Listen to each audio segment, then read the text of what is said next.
Neat paper leak అయిన మాట 100% వాస్తవం. ఎగ్జామ్ రద్దు చేసిన తీరు పూర్తి వాస్తవం. మళ్ళీ కొత్త ఎగ్జామ్ పెట్టింది ఖచ్చితమైన వాస్తవం.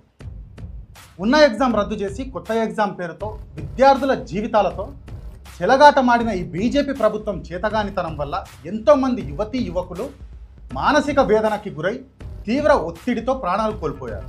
ఇవన్నీ కళ్ళ ముందు కనబడుతున్న పచ్చి నిజాలు. సిగ్గు లేకుండా కుర్చీలకు అతుక్కుపోతున్న ఈ బీజేపీ నాయకులకు బుద్ధి లేదా? కేంద్ర విద్యాశాఖ మంత్రి వెంటనే తక్షణమే రాజీనామా చేయాల్సిందే. అసలు ఈ బీజేపీ ప్రభుత్వం తన బాధ్యత నుంచి ఎందుకు పారిపోవాలని చూస్తుంది? ఇది 100% బీజేపీ ప్రభుత్వ వైఫల్యం కాదా? మీ తప్పు వల్లనే కదా అమాయక విద్యార్థులు ప్రాణాలు కోల్పోయింది. వాళ్ళ కుటుంబాలకు తక్షణమే పరిహారం చెల్లించమని నిలదీస్తే ఈ అహంకార ప్రభుత్వం ఎందుకు స్పందించడం లేదు? అది ప్రభుత్వ కనీస బాధ్యత కాదా? దేశాన్ని పాలిస్తున్న మాయగాలను ప్రశ్నిస్తే ఉక్కుపాదంతో అణచివేస్తారా?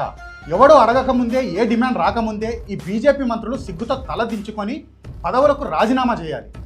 కానీ నీచపు రాజకీయాలు చేస్తూ ఎవడెవడో అడుగుతున్నాడంటూ ఈ ఈగోలకు పోవడం వల్లనే కదా ఇవాళ దేశ రాజధానిలో నడి బడ్డు మీద యువత, విద్యార్థులు ఉవ్వెత్తున ఎగసిపడి బీజేపీ ప్రభుత్వ పీఠాలను కదిలించింది.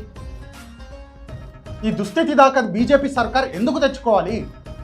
గోటితో పోయేదానికి గొడ్డలి దాకా తెచ్చుకొని దేశాన్ని సర్వనాశనం చేస్తుంది.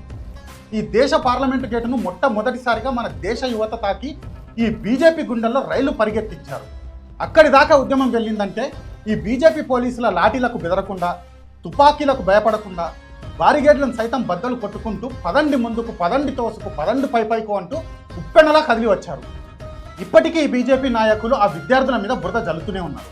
ఫలానోడు ఎవడో, ఫలానా దేశం వాడో, ఫలానా శక్తులు వెనుక ఉన్నాయని మీ చేతగానితనాన్ని కప్పిపుచ్చుకోవడానికి ఈ బీజేపీ కుట్ర రాజకీయాలు చేస్తుంది. కానీ వచ్చింది మన దేశపు గుండెకాయ లాంటి యువత. వాళ్ళు చేస్తున్న న్యాయమైన డిమాండ్ ఏంటో ఆలోచించే దమ్ము ఈ బీజేపీ ప్రభుత్వానికి ఉందా? ఎంతసేపటికి ఈ ఉద్యమం వెనుక పాకిస్తాన్ కుట్ర ఉంది, ఆ దేశం కుట్ర ఉంది అని ఏడుస్తున్నారు. మరి బీజేపీ పాలనలో పేపర్ లీకేజ్ వెనకాల ఎవరి కుట్ర ఉంది? దీనికి సమాధానం చెప్పే మగతనం ఈ ప్రభుత్వానికి ఉందా?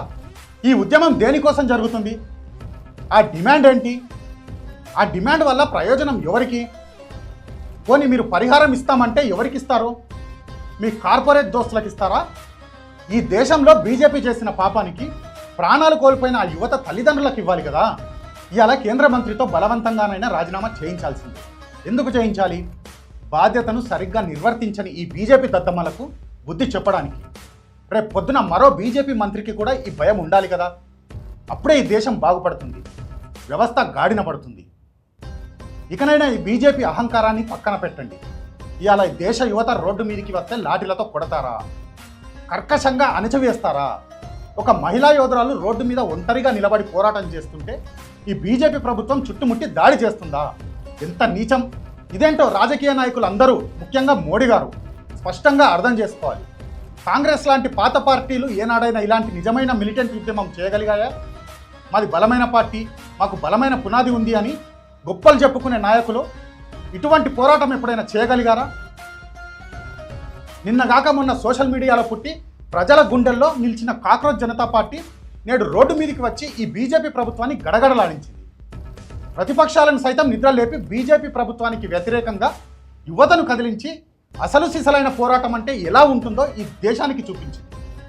కాక్రోచ్ జనతా పార్టీ చేసిన ఈ పోరాటం చూసైనా ఈ బీజేపీ ప్రభుత్వం బుద్ధి తెచ్చుకోవాలి. యువత రోడ్డు మీదకి వస్తే ప్రభుత్వాల పీడ ఎలా విరగడవుతుందో ఈ ఉద్యమం కళ్ళకు కట్టినట్టు చూపిస్తుంది.